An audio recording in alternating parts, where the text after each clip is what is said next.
અમે પ્રગટ થઈને પાધરા ચાલશું સૌ ઘેર બૈરાટ વલીને થાશે સબલો એક રસ एनी पेर एक रस एनी पेर।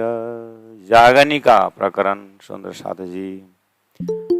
और नॉर्मली हमारे दिमाग में मैं कैसे जागूं, मैं कैसे परमात्मा से मिलूं, तो ठीक ही बात है, पहला अपने को जगाना ही है। लेकिन जगी हुई आत्मा जो है संसार को कैसे जगाऊं, इस तरह से बृहत सोच में चलते हैं। तो महामती प्राण जी की जैसी उनकी महावाणी है, कहते हैं कि सुख शीतल करूं संसार।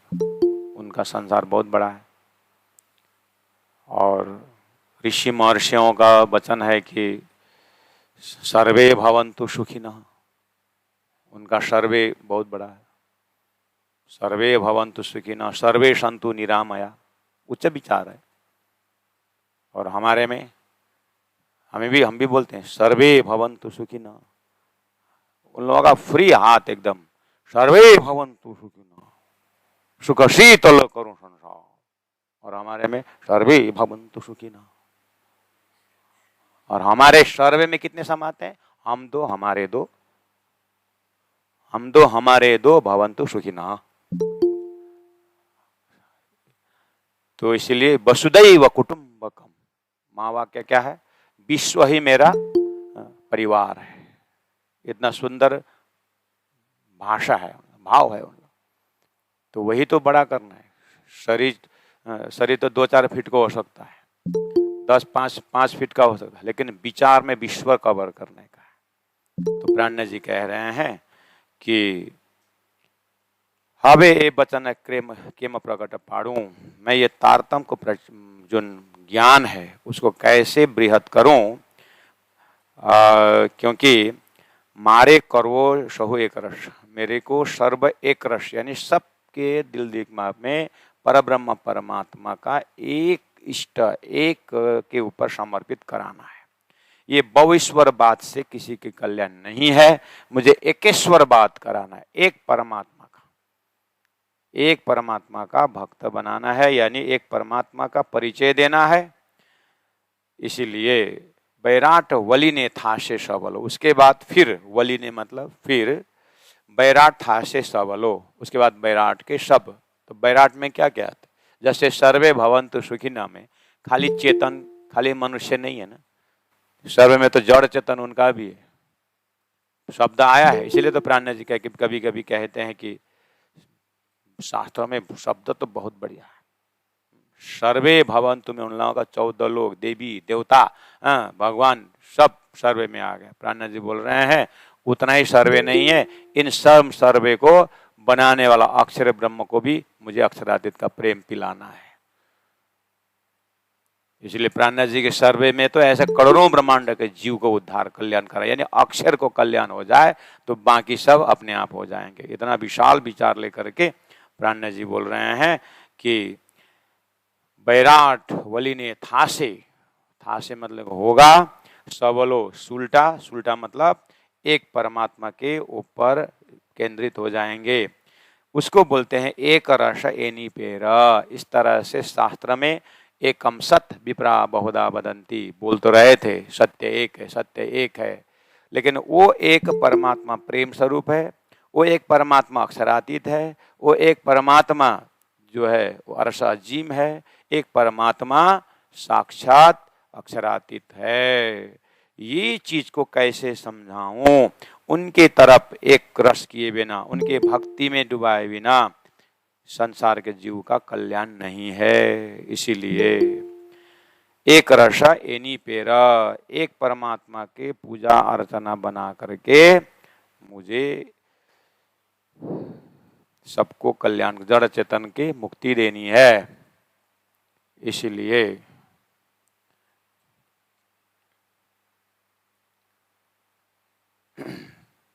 म्युट हुँदैन, उतै हुँदैन।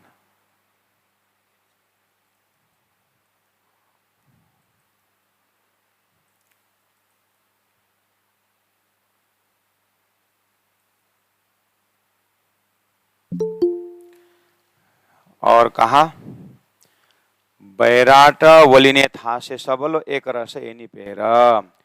हवे 24 नंबर 78 हवे ए वचन के म प्रकट पाड़ू।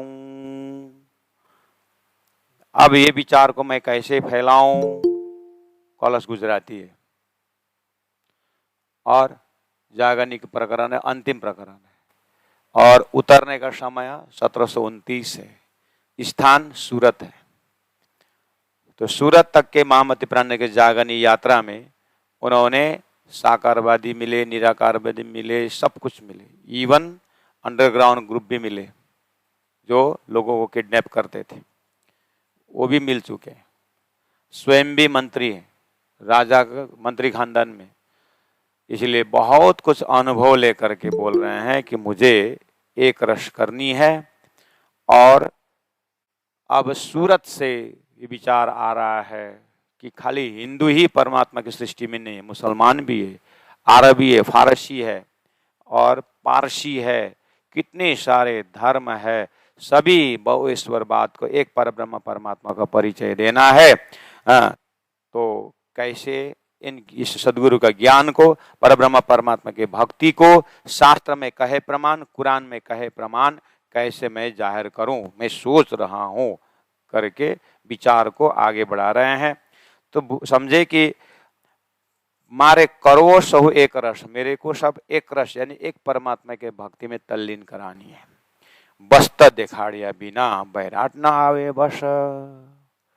वस्त दिखाए बिना, वस्त मतलब वास्तविकता दिखाए बिना ये संसार बस में नहीं आता है, इसलिए मुझे वास्तविकता जाहिर करना है। आप सदगुरु को ध्यान करते हैं, अक्षरातीत परब्रह्म का ध्यान करते हैं और सदगुरु महाराज और राजी महाराज का जो दर्शन के समय जो संवाद हुआ है, तो धनी ने कहा है कि तुम मेरी बात को बताते जाओ, लोग अपने आप समझते आएंगे। तो ये बात कही है, तो फिर वो पूरा हिम्मत के साथ, पूरा खुशी और आनंद के साथ विचार कर रहे हैं कि वस्तु दिखाड़िया बिना, वास्तविकता दिखाए बिना बैराट यानी सारी सृष्टि जो है, विश्व के बैराट मानव जो है, मानव को, बुद्धि को वास्तविकता देना पड़ेगा। इसीलिए अब बैराट ना आवे बस, बैराट बस किधा बिना अखंड थाए के मय। बैराट को बस में किए बिना अखंड थाए के मय, ये कैसे अखंड होंगे? इसलिए बैराट को बस में रखने का मतलब है कि मनुष्य के जो बुद्धि है, जो मन है, उसको एक जगह केंद्रित कराना है। अब ये बस में न होने से कभी इसके भक्ति, किसी उसके भक्ति, कभी यहाँ 15 दिन, कभी वहाँ 15 दिन, इस तरह से इनका मन जो है विचलित है और ये बस में नहीं आ रहा है। इसीलिए बैराट बस में करना जरूरी है। उनको एक परमात्मा का ज्ञान देना है, उसके बाद ही अखंड थाए, इसके बाद ही अखंड होंगे, नहीं तो मुश्किल है। अमय राम तजोई इच्छा करी, माहे भंग थाए के मते। प्राण जी क्या बोल रहे हैं? ये बैराट को जो सृष्टि जो बनी हुई है, ये हमारे ही वास्ते बनी है, इसलिए इनको समझाना मेरा कर्तव्य है। अमे रामता जोई इच्छा करी, हम लोगों ने ये संसार सृष्टि रामत देखने के लिए हमने इच्छा की। अमे रामता जोई इच्छा करी, ये रामत देखने के लिए इच्छा किया। माहे भंग थाए के मते, माहे भंग थाए के मते, तो ये बीच में भंग कैसे होंगे? बीच में भंग होंगे नहीं। क्यों? इसका महाकारण हम ही हैं। जब तक हम स्वयं परब्रह्म परमात्मा की लीला में प्रवेश नहीं होंगे, तब तक अक्षर खेल देखते रहेंगे। जब तक खेल अक्षर देखते रहेंगे, तब तक जीव का कल्याण नहीं है। इसलिए मुझे तो महाकारण को ही समझाना पड़ेगा। तो रामत, हमें रामत जो इच्छा करी, और माहे भंग थाय के मते, हमने इच्छा करने पर ये खेल रचा गया है, इसलिए खेल का महाकारण हम हैं। अब हमें पता चला है, तो अब हमें ही इनको समझाना होगा। और ये ब्रह्मा आत्माओं ने इच्छा करने पर तुम्हारी सृष्टि हुई है। जब तक तुम इसका महाकारण परमात्मा अक्षरातीत का दिल को जब तक नहीं समझोगे, तब तक ये तुम्हारी ये जन्म मरण का चक्कर तुम्हारा छूटने वाला नहीं है। इनको महाकारण बताना जरूरी है। इस तरह से अपने सिर पर धनी ले रहे हैं। तो अमे रामत जो इच्छा करी माहे भंग, इसलिए जब तक हम ही खुद राज्य के साथ होकर के इनको नहीं जगाएं या खुद नहीं जागे, तब तक सृष्टि उठने वाली नहीं है। इसलिए एक नंबर में तो ब्रह्म सृष्टियों की जिम्मेदारी है कि वो जागे, और ईश्वरी तो उनकी हाजुरी है, हेल्पर है, वो तो जगेंगे ही। उसके बाद जो है ब्रह्म ईश्वरी की बारी आएगी। इसलिए हे सुंदर साथ जी, तो हे परमधाम के ब्रह्म आत्माओं, इस चीज को आप समझो और समझाने की प्रयास करो। तो ये बहुत ही जागने का प्रकरण, इसलिए प्राणनाथ जी के एक इंडिविजुअल जागने की बात नहीं कर रहे हैं, सारे सृष्टि की जागने की बात कर रहे हैं। अब इससे अपने को दिमाग में सेटिंग करना होगा।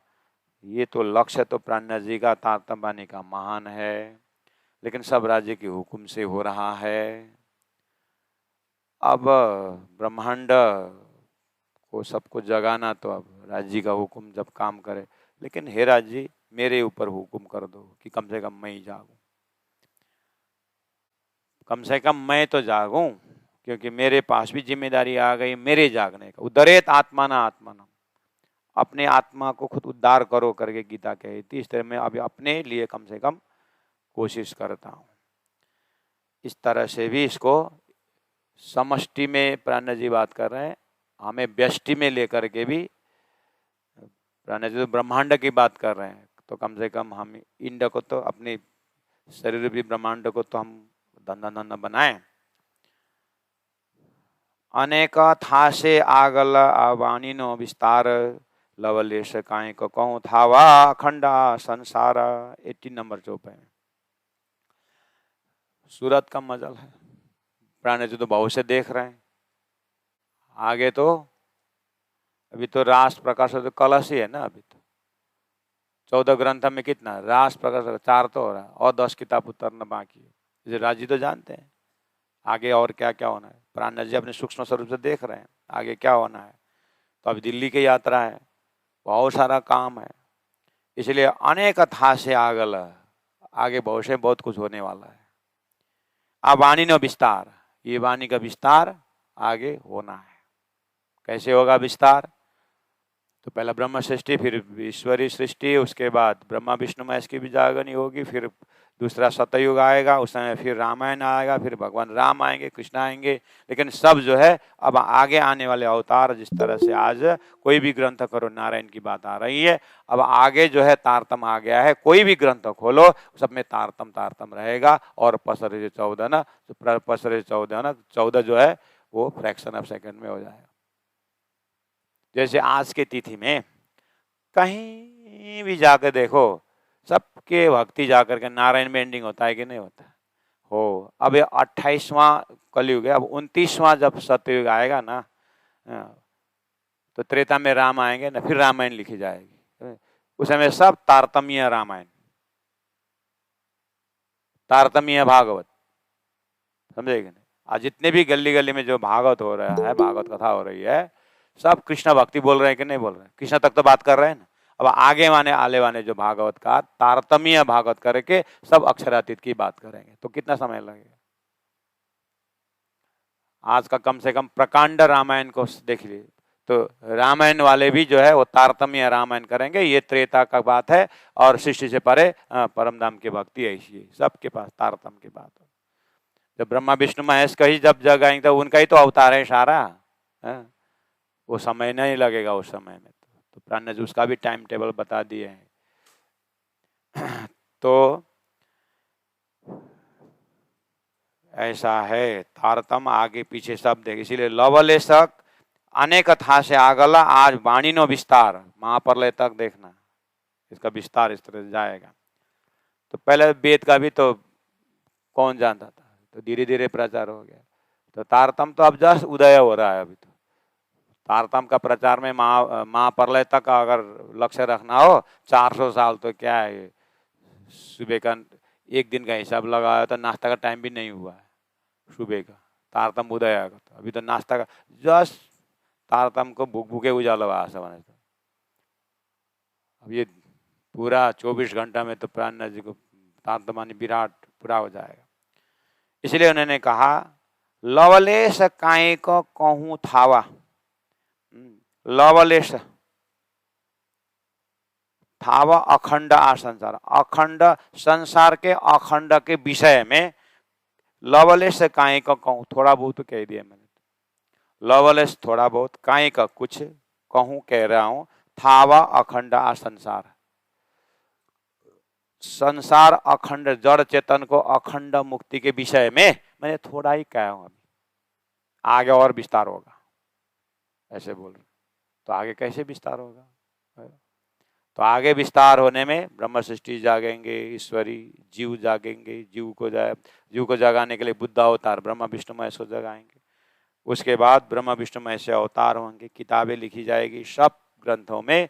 जिस तरह से आज सब किताब में ब्रह्म ब्रह्म है, नारायण नारायण, उस जगह में अक्षरातीत अक्षरातीत अक्षरातीत पर ब्रह्म परमात्मा। इस तरह आज प्रणामी सिलेबस में क्या क्या है? बैराट है। प्रणामी विषय तारतमीय विषय सिलेबस में अक्षरातीत है ना। ऐसे धरती में सबका विषय वस्तु ये रहेगा। लेकिन उस समय अच्छा, तो फिर उस समय तक वेट करेंगे ऐसा मत बोल। हमें तो इसी लाइफ फिर दोबारा देंगे, वो राज्य करते रहेंगे, हमको वेट करना नहीं है, हम तो अभी जाना है बस। वो देखने के लिए बार बार फिर कौन ये दुख उठाया? लवलेश काए को कहूं थावा अखंड संसार।